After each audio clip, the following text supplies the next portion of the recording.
Radha Madhava Kunja Bihari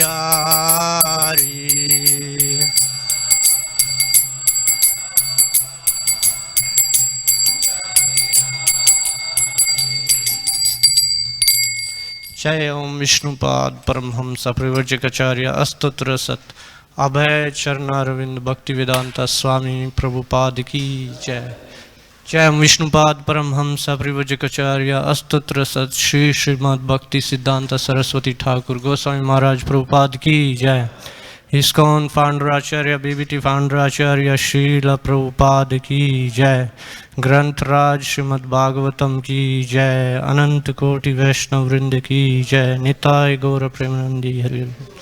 All glories to the assembled devotees, Hare Krishna. All glories to the assembled devotees, Hare Krishna. All glories to the assembled devotees, Hare Krishna. All glories to Shri Shri Guru and Gauranga.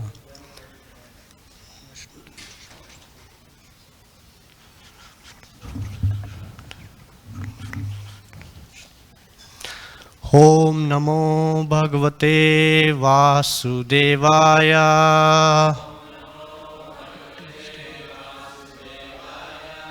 Om Namo Bhagavate Vasudevaya.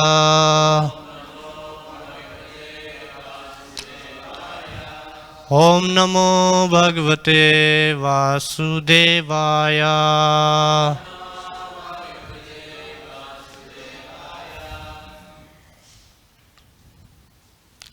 So, reading from Srimad Bhagavatam, Canto 3, Chapter 10, and today we have text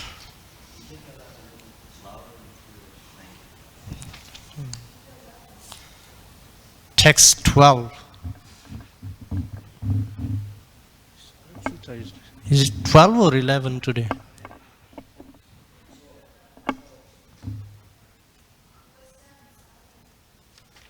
Yeah, I think it was Maharaj did 10 on Saturday.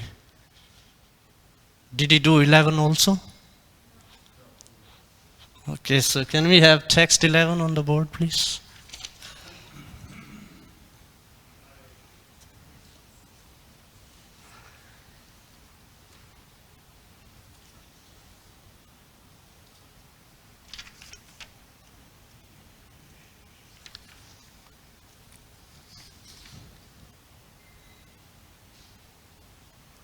Oh, sorry.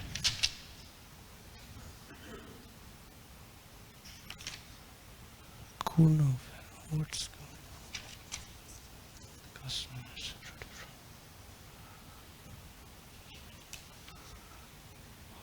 on? Okay.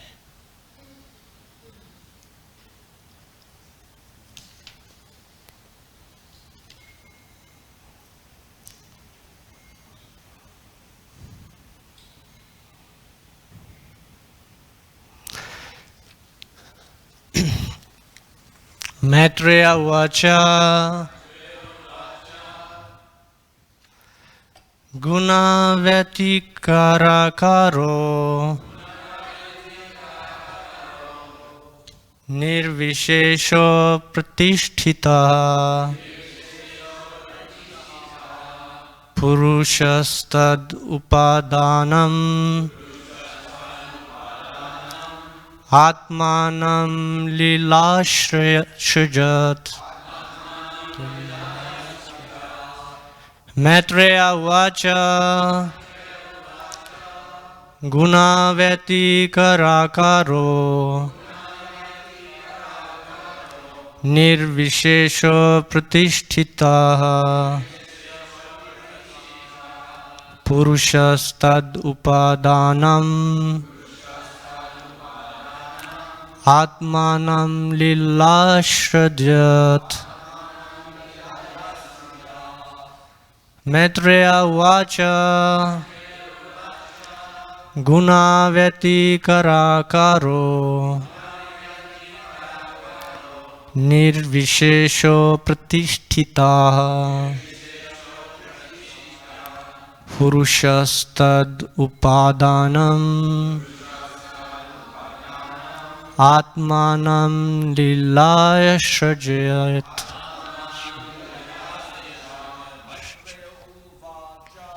Maitreya उवाच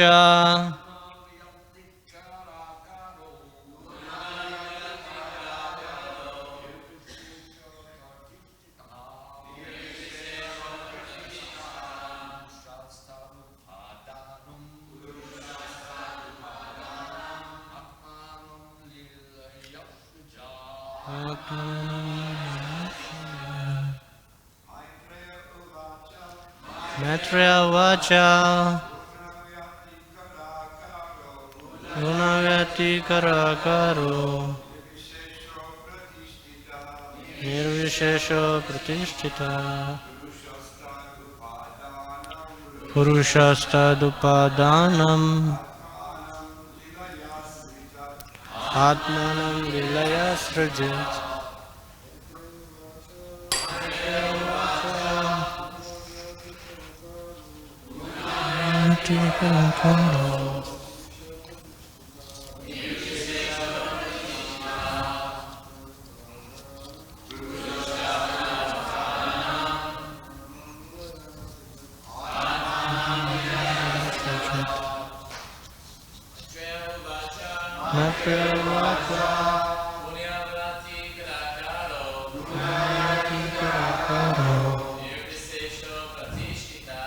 निर्विशेष प्रतिष्ठिता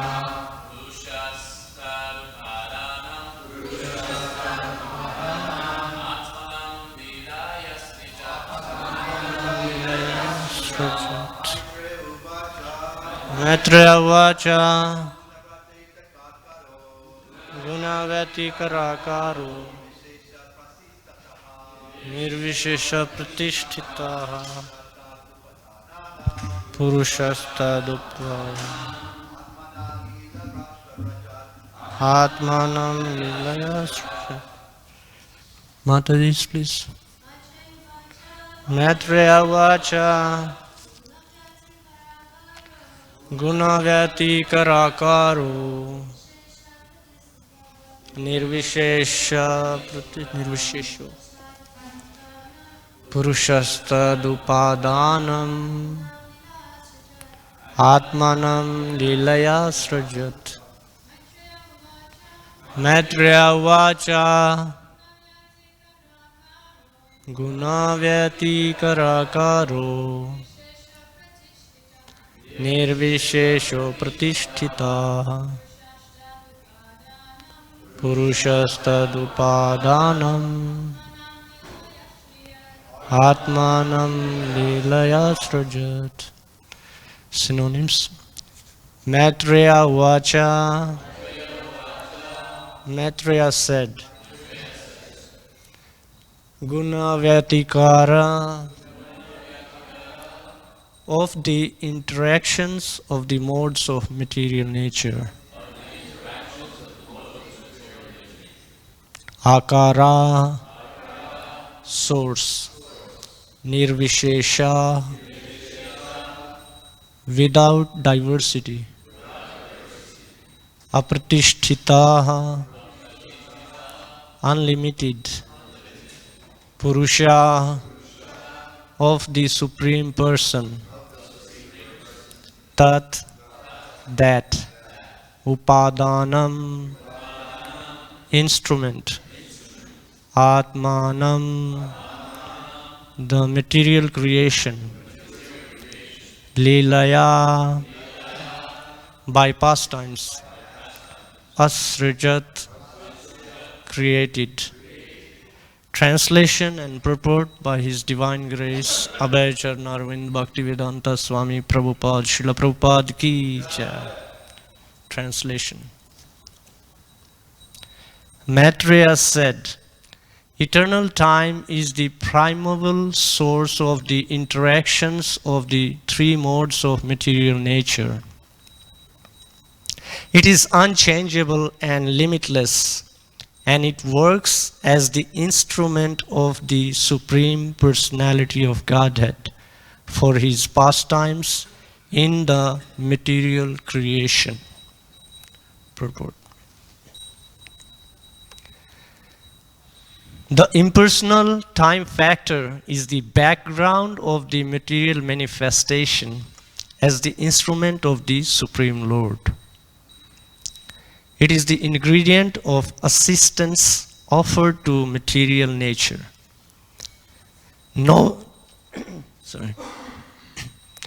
one knows where time began and where it ends. And it is time only which can keep a record of the creation, maintenance, and destruction of the material manifestation.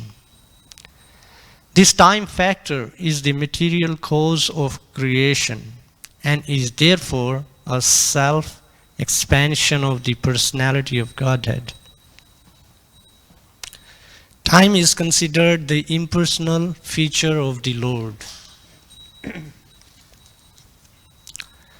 The time factor is also explained by modern man in various ways. Some accept it almost as it is explained in the Srimad Bhagavatam. For example, in Hebrew literature, time is accepted in the same spirit as a representation of God. It is stated therein, God, who at sundry times and in divers manners spake in time past unto the fathers by the prophets. Does anyone know Hebrew here? Jai Maharaj. Metaphysically, time is distinguished as absolute and real. Absolute time is continuous and is unaffected by the speed or slowness of material things. Time is astronomically and mathematically calculated in relation to the speed, change, and life of a particular object. Factually, however, time has nothing to do with the relativities of things. Rather, everything is shaped and calculated in terms of the facility offered by time. Time is the basic measurement of the activity of our senses by which we calculate past, present, and future. But in factual calculation, time has no beginning and no end. Pandit Chanakya says that even a slight fraction of time cannot be purchased with millions of dollars. And therefore, even a moment of time lost without profit must be calculated as the greatest loss in life. Time is not subject to any form of psychology, nor are the moments objective realities in themselves, but they are dependent on particular experiences. Therefore, Srila Jiva Goswami concludes that the time factor is intermixed with the activities, actions and reactions of the external energy of the Lord. The external energy or material nature works under the superintendence of the time factor as the Lord Himself. And that is why material nature appears to have produced so many wonderful things in the cosmic manifestation. Bhagavad Gita 9:10 confirms this conclusion as follows. Maya dakshena prakriti suyate sa characharam hetu nanena kunteya jagad viparivartate. Om Jnanatimirandasya Jnananjana Shalakaya Chakshurun Militam Yena Tasmai Shri Gurve Namah. Shri Chaitanya Manobishtam Stapitam Yena Bhutale Swayam Rupa Kadamayam Dadati Svapadantikam जय श्री कृष्ण चैतन्य प्रभु नित्यानंद श्री अद्वैता गदाधर शिवासादि गौर भक्त वृंदा हरे कृष्णा कृष्णा कृष्णा हरे हरे हरे राम राम राम हरे हरे वंशकल्पतरुभ्यश्च कृपा सिन्धुभ्य एव च पतितानां पावनेभ्यो वैष्णवेभ्यो नमो नमः। Hare Krishna. I seek blessings of all my superiors here. So, we heard a wonderful explanation of time by Bhakti Vigyan Swami Maharaj, and this is continuation of that. Maitreya Muni, he is describing the features of time and how the creation takes place, and in this verse specifically is mentioned that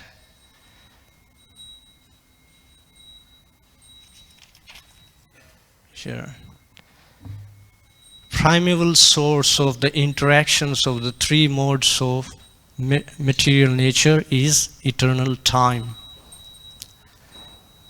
So the words here are guna vyatikara karo, the interactions of the modes of material nature. Akara is the source. So it's the eternal time that is the source of these interactions. So I guess we can remember reading a few chapters before in the same canto, in chapter 5, Maitreya Muni, he mentions some similar points about eternal time and how these interactions are actually influenced by the time. Thank you.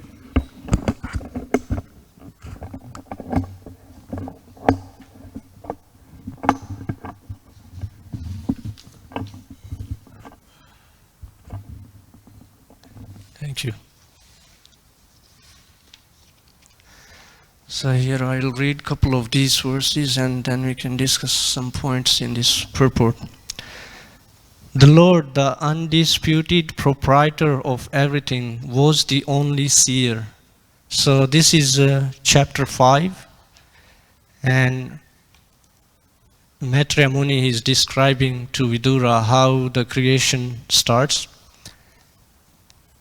and he's describing about how all the elements, the material energy is in a dormant state. And by the glance of the Lord, it becomes agitated or active to participate in creation, influenced by the time. So I'll just read these couple of verses here. The Lord, the undisputed proprietor of everything, was the only seer. The cosmic manifestation was not present at that time.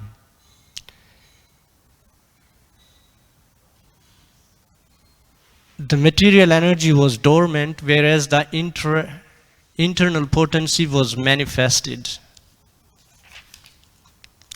The Lord is the seer, and the external energy which is seen works as both cause and effect in the cosmic manifestation.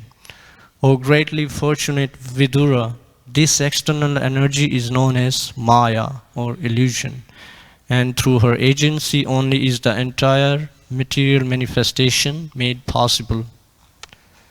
The Supreme Living Being in his feature as the Transcendental Purusha incarnation, who is the Lord's plenary expansion, impregnates the material energy of three modes, and thus, by the influence of eternal time, the living entities appear.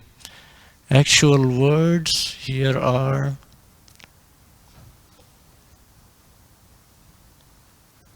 Kala vritya tu mayayam gunamayam adhokshaja purushenatma bhutena Viryam Adata Viryavan. So it's explained just like the mother and father, they produce living offsprings, children. So same way, material energy on its own, it cannot produce living entities.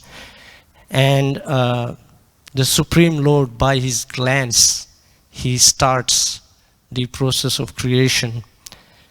And it's all influenced by eternal time. So here in this verse, we are hearing, in this chapter, we will be hearing more details on this aspect of creation and influence of time. It's interesting how in Srimad Bhagavatam there is so much detailed information on time. But if we can remember in Bhagavad Gita, time, although it is one of the 5 subjects that are described in Bhagavad Gita, but there is not many verses spoken about time. There is only probably 2 verses in Bhagavad Gita which talk about time. Can anyone remember some of those verses? Yes. This verse, one time I met this one young boy who was curious about Bhagavad Gita. He was interested to get a copy of Bhagavad Gita, and I asked him, how do you know about it? And he said, I heard this one scientist quote Bhagavad Gita. And this is the verse he was quoting, Kalo Asmi.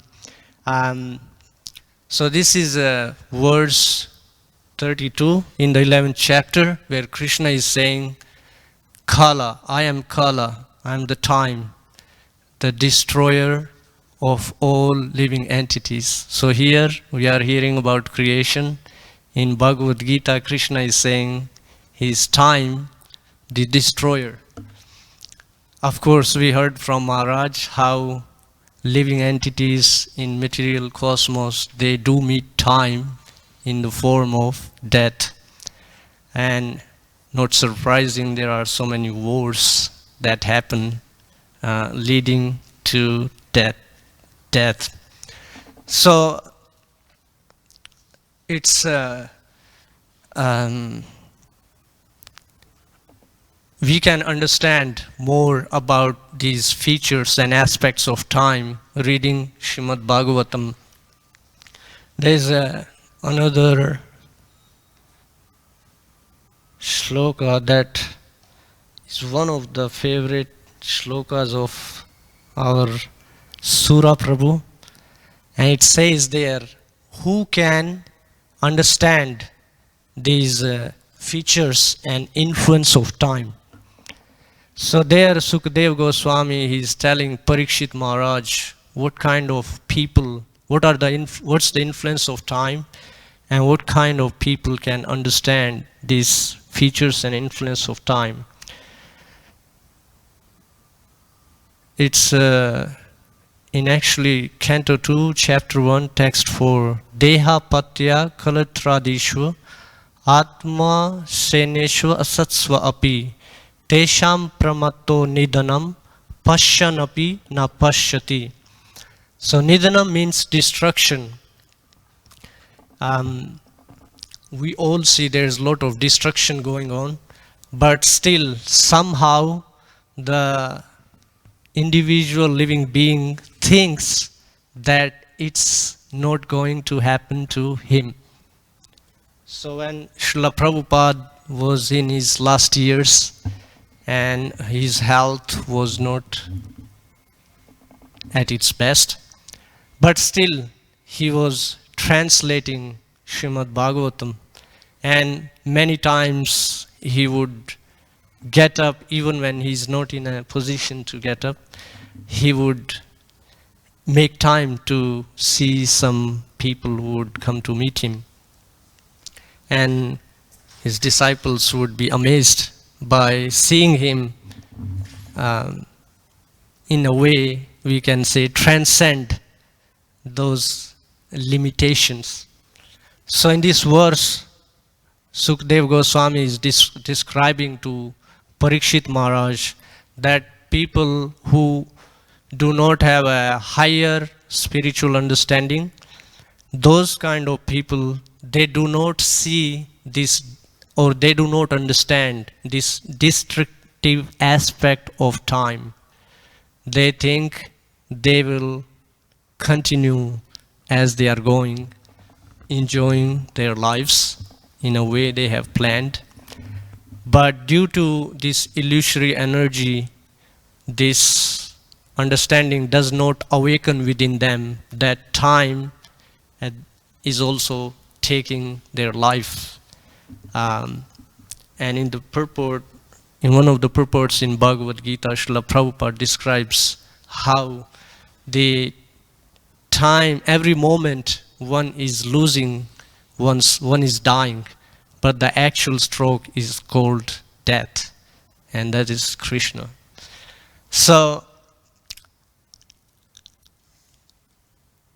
in the next verse to this, Sukdev Goswami describes to him, to Parikshit Maharaj, that a person who is constantly engaged in hearing and glorifying the activities of the Lord, such a person, he can understand these features and activities of this eternal time.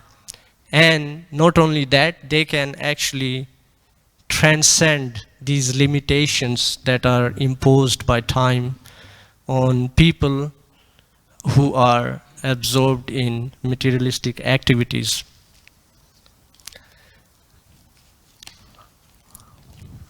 So here is interesting, Srila Prabhupada, he mentions Hebrew language. And but the point he's mentioning is that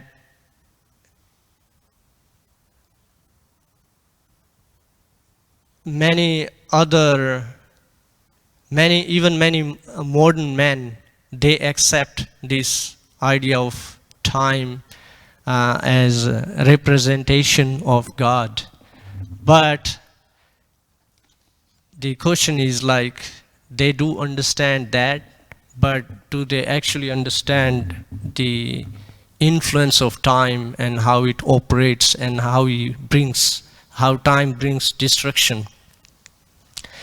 That's the point Sukadeva Goswami is making, that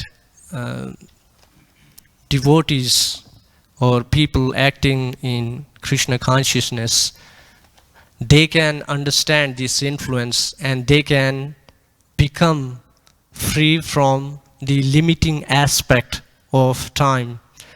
Just like we see when Srila Prabhupada came to America, for first year he had to go through so many difficulties, challenges, and there was not much happening, and many times he would get so you can say spiritually disheartened that he would keep going back to this office of the shipping company that he came to America with, and he would ask them, when is their next ship going back?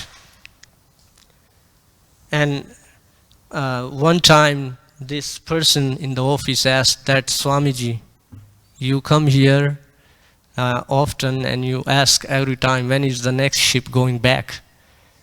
But you never go. And then Srila Prabhupada, he said that I cannot go because the order I've been given is to come here. So I've come here. I was hearing some talks about Gita Jayanti, and I heard this another explanation when even reporters would ask Srila Prabhupada, why have you come here? And he would say, I've come here following the order of my guru. This used to be his response. So For 1 year, he really struggled, and then the time changed. And by Krishna's arrangement, he would say, like, Krishna sent so many nice disciples. He would say so many nice American boys and girls, and they started to take Krishna consciousness. So I heard this point, just like Krishna creates this world, and then he gives the Vedas, all the spiritual literatures. He spoke Bhagavad Gita, and Srimad Bhagavatam is there. So similar way, Srila Prabhupada, he created this ISKCON, and then he gave these books. He translated these books. So the ISKCON is there, and then the books are there to actually understand how things work, how to do all these activities and continue in any kind of situation. There may be so many limitations, so many challenges. So it was interesting to hear how Krishna creates this world, and then he gives all this wisdom to how to live in this world in a happy way. In Bhagavad Gita, he actually says, by performance of yajna, all the demigods would be pleased, and they would supply all the necessities of life.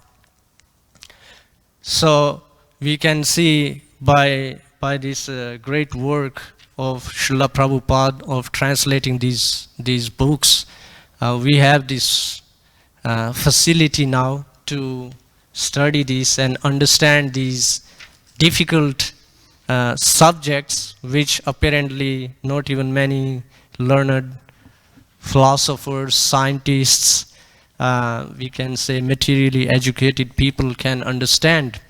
But a simple devotee, they can just come and sit in a discussion, and they can understand these subjects. And not only that, they can go and even share these subjects with learned people like this. So I met this one professor at USC, and he's teaching psychology and sociology. And it was interesting. He actually, when he saw me there, he asked about the Bhagavad Gita, and I asked him, how do you know about Bhagavad Gita? And so he told me that I'm teaching sociology and psychology, so I have heard a lot. I haven't read the Bhagavad Gita. Actually, he said he has read the Bhagavad Gita. So I was telling him about Srimad Bhagavatam, and he actually took a whole set, put it, I helped him take it to his office. I was like, you can keep it for your department, you are teacher here. And he even actually, yes, Maharaj. So he even came here, he went to the museum, had prasadam at Govinda's, he really loved it. And then Dhira-lalita Prabhu was there, I introduced him to him. And so they had a nice discussion. He actually invited him to speak there sometime. And hopefully he would make that arrangement. But it was interesting that, we see when we go out, actually, I do not know many technical aspects on the effects and of time, but whatever I know I can share. When we go out, we see people influenced by all these different modes, interaction of modes. So even a beginner, they can notice it. Like some people, they are more open to receiving this kind of wisdom, this kind of knowledge, because they have done some work on themselves. They have become aware of different realities. And then there are others, they are not at all interested, they may not even listen to you. And then there are others who may see you, who may even say something to you which may not be very inspiring. Sometimes they may say, why don't you go and get a job? I was like, this is the job. You don't know this is the job, this is full-time job. So, because they are seeing in a different way, they are influenced by different modes. So even in the Bhagavad Gita, actually Krishna explains there are different kinds of faith people have, and influenced by the nature, particular nature, they are attracted to certain kind of worship. Some people are influenced by mode of ignorance, so they worship like ghosts and living entities like that. Some people are influenced by passion, some people are influenced by goodness. So we can see there are people who are also looking for this wisdom. And especially in this month, we recently celebrated Bhagavad Gita Jayanti, and yesterday we celebrated disappearance of Bhakti Siddhanta Saraswati Thakur. And actually it was on his order, Srila Prabhupada came here to share this message of Srimad Bhagavatam, as he would say, because before leaving for America, he said, people already know about Bhagavad Gita, but they don't know about Srimad Bhagavatam. So he came with Srimad Bhagavatam. And we can understand that why is there this need of Srimad Bhagavatam. Actually in the introduction, probably it's in the preface, says because people do not understand the spiritual techniques and values, and because of imbalance of these values, there is so much chaos in the society, so there is so much disturbance. So there is a great need for sharing this message of Srimad Bhagavatam. And when he was ready with the first canto, that's when he decided, okay, it's time to go. And rest of them, we know he translated as he was going on with his sharing his message with people here and around the world. So, yeah, there is a lot of points in this verse, but we can definitely take this point that by continuously hearing and glorifying Srimad Bhagavatam, we can understand all these features, and we can actually transcend the influence of time. There's just one more point. In the time, there is this is how we see time in material world, by the effect of creation and destruction. But there is time, why it's said eternal time, because time exists in spiritual world also, but it's more like a prop to different pastimes of Krishna. Like there is a pastime of killing some demon, or there is a pastime of, say, like swing festival. So time over there, it exists, but it's more like a prop. But in material world, the living entities, they actually, most of them, they see time as in the form of death. But the devotees taking to bhakti yoga, they actually transcend. We know example of Dhruva Maharaj. I believe it was Dhruva who actually, it said, when the Vaikuntha plane came to take him, he actually went in the same body. He didn't even have to, generally you have to change the body. You get spiritual body to go. But Dhruva Maharaj, it's mentioned in the Bhagavatam that he went in the same body, and not only that, he actually made them wait. He said, wait, I haven't finished my practice for the day. So the Vaikuntha, the devotees on the plane, they actually had to wait for Dhruva to finish his practice, and that's when he boarded. But it's mentioned when he boarded the Vaikuntha plane, he actually stepped on the death personified. He stepped on the head of death, and that's how he got on the Vaikuntha plane. So Srila Prabhupada also, he showed the same quality. I remember watching this video of his last pastime, and he was still translating Srimad Bhagavatam, and I was like really amazed by that. I was like, usually people you see in the hospitals, or you may have seen people dying, they are very scared. They are very scared. I was like, this person is really not scared at all. And it kind of speaks of his name, Abhay Charnaravind. So it was very amazing to see how there are people who can transcend the influence of time in the form of death, but one has to be completely absorbed, like these personalities like Sukadev Goswami and Parikshit Maharaj. So we may not be there, but we can take a lot of inspiration from them, especially following in the footsteps of Srila Prabhupada by engaging in this yagya, in sharing Bhagavad Gita, Srimad Bhagavatam with others, and of course also studying them ourselves. And we can also experience these powers of these processes of bhakti. So thank you very much for your kind attention. Maybe some of you want to share some reflection or experience. Yes, I have 3-4 hands up. Ananda Kirtan. And this is a question. Yeah, this is a question. So, in many places, Krishna says that he is death. So, Bhagavad Gita, chapter 9, text 19, I am also death personified. Then we have Bhagavad Gita, chapter 10, text 34, I am all devouring death.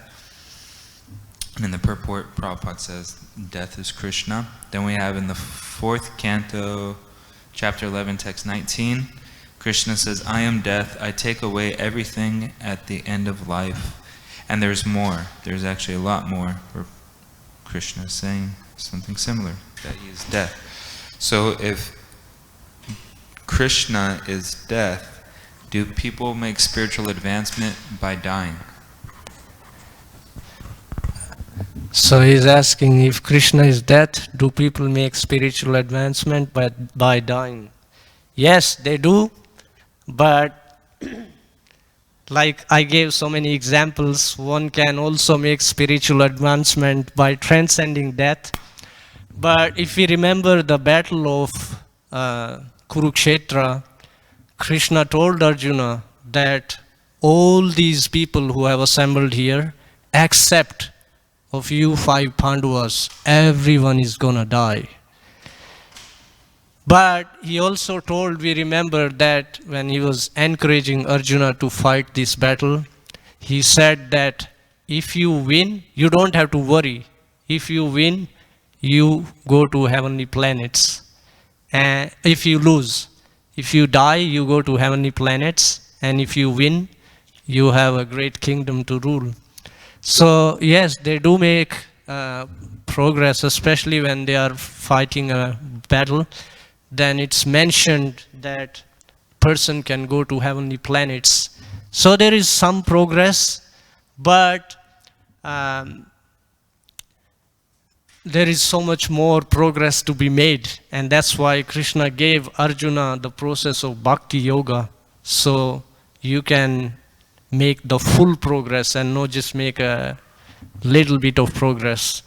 And we also know it's mentioned every person, so it also depends what kind of battle you are fighting. Now there people could see Krishna, so it's mentioned everyone who fought this battle, they got to see beautiful form of Krishna leading Arjuna in this battle. So they all got liberated.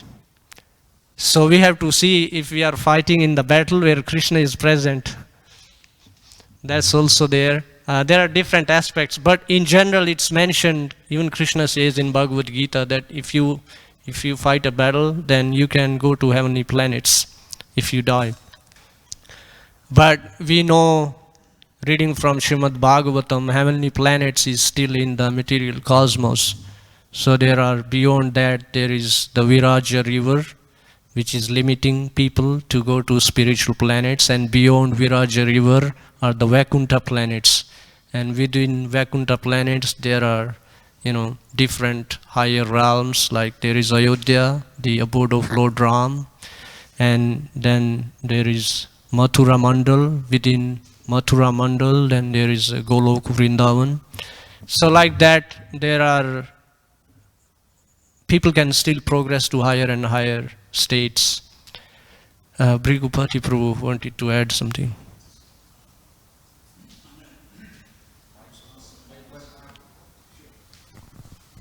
So thank you for a nice class, and congratulations on that nice preaching you did to that professor. That's inspiring to hear that. Not that he just took a set, but he came here and he, participated in all the activities, met Archita, and he's going to invite him to speak at the university. That's wonderful. Just in response to Ananda's question, that is the verses he was referring to appear, the item of death appears as one item in verses where Krishna is describing how he's present in the material energy.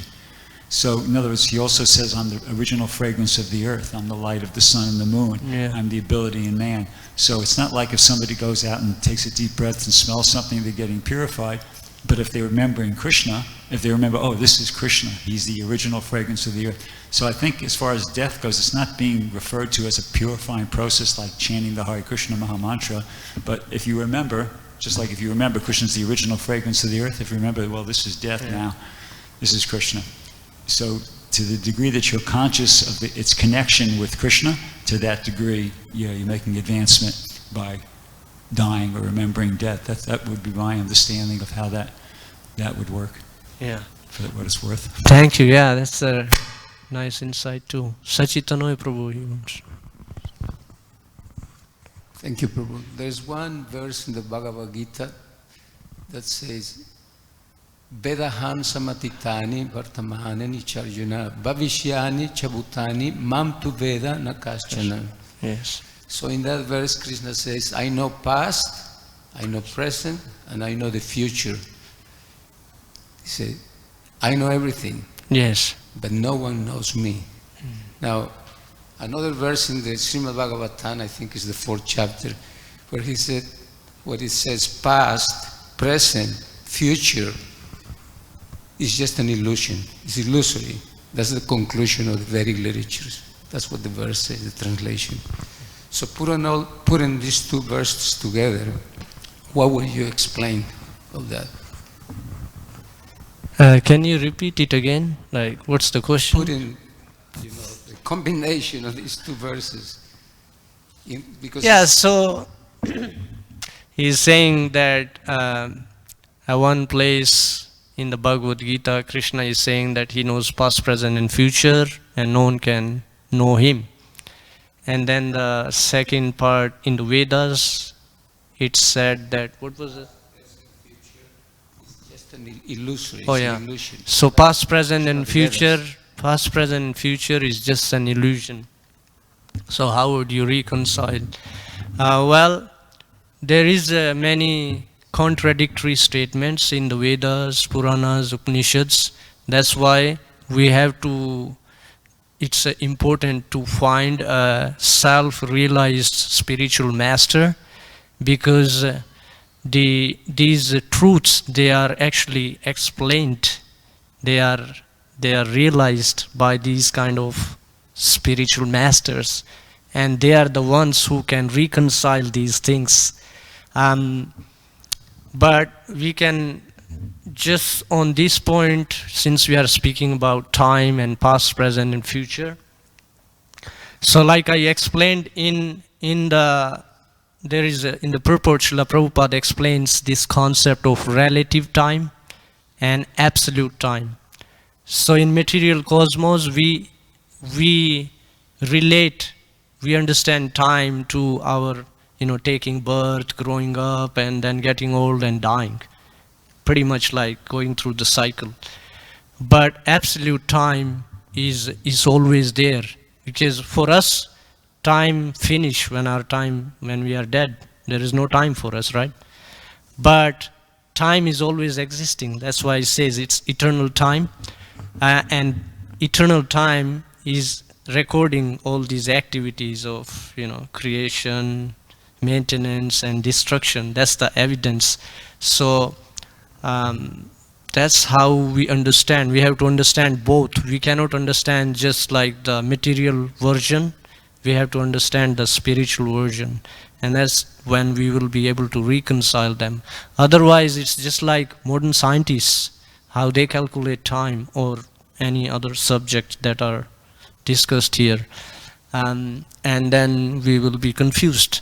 But I mean, how many of us could understand topics like this before we came in contact with Bhagavad Gita or Srimad Bhagavatam? How many of us could actually understand this verse? I heard this one time in a talk by my Guru Maharaj, and about this verse, Pashyan api na pashyati. It's such an amazing verse that we think we are seeing, but we are not seeing. And there is this wonderful conversation of Yudhishthir Maharaj in Mahabharata with Yaksha. Yaksha asked him, I don't know the exact question, but Yudhishthir's response was this, that, what is the most amazing thing in the world? And he said, most amazing thing is this, that we see people dying, but still somehow or other, I think it's not going to happen to me. I think I can just carry on however I am. So thank you. It reminded me this point of urgency. Srila Prabhupada, he always mentioned this. We have to see this as like a urgency to become Krishna conscious. If we don't see it like this, then we will waste time. And like how he was quoting Chanakya Pandit, Avartha kalatvam, a devotee does not want to waste even a moment. But when we are not seeing this as an urgent thing, then we think, oh, it's okay, I have time, I can chant later in the day, let me go and do this or do that or do so many things. A more extended version of this, like many people in India, they would say, spirituality, this bhakti, Krishna is not for you now. You are so young. You have so many things to do. You should do this when you get old. But what happens when you get old? When you get old, your body doesn't cooperate. Here we have, we are fortunate to have our superiors who are still in good health. But outside, I've seen people, they are like not in good health when they are that old. But this one point I was hearing in a talk by my Guru Maharaj, he was saying, you will be very grateful to your own self if you practice Krishna consciousness when you are young. Because when you get old, it will be so easy to practice it. It will be natural.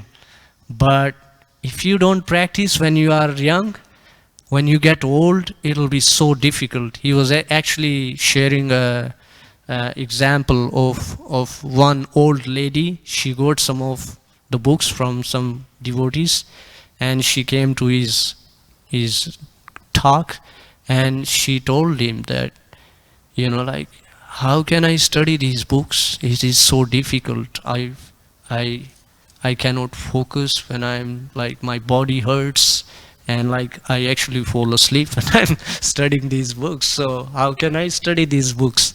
So old age brings lots of difficulties. So better take advantage while we have some youthful energy, because then it'll become natural. I'm sure maybe some of the devotees, even you have been doing it for so many years, over 30 years probably.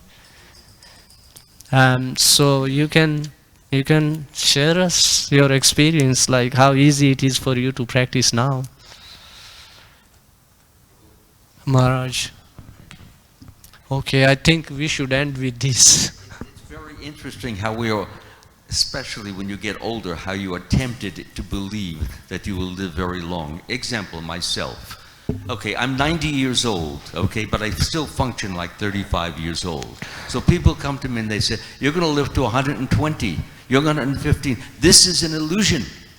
What makes you think I won't die in 5 minutes? Right now, as I speak, somebody is dying. So stop being in this illusion. Stop thinking you're going to live to 120, 110, or 105. Think you're already dead, and therefore don't waste the time of life that you have, or we have. And if you do that, you will not even live to 60. That's what happened. We're in illusion, and especially me. I have to really be careful. It comes all the time. You're 90? Oh, come on. You know, I get this. Let me see your birth certificate. I have to walk around with a driver's license. They don't believe me. So anyway, the important point is not the number. The important point is Krishna has given you vitality. He's given you vigor. He's given you inspiration. He's giving you books which tell you that you can die at any moment, so don't take advantage. That was a phrase Prabhupada used all the time. Don't take advantage. Don't take advantage. What did he mean by that? Don't think that you have so many years to go, so why worry about it? Why worry about it? Do you like misery? You like difficulty? You like troubles? You like trials? You like tribulations? You like all these problems? No, you don't. And if you don't, then start getting real. Real means Krishna is real, Krishna is forever, and if I become one with him in the sense of loving him, I will be forever also, consciously, not merely as a fact. Jai, thank you, Maharaj. Just this one point that came hearing Maharaj is we can remember how Parikshit Maharaj, he had only 1 week's time.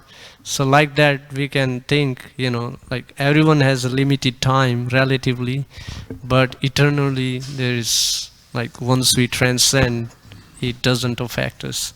So thank you. Thank you. Srimad Bhagavatam ki jai, Srila Prabhupada ki jai.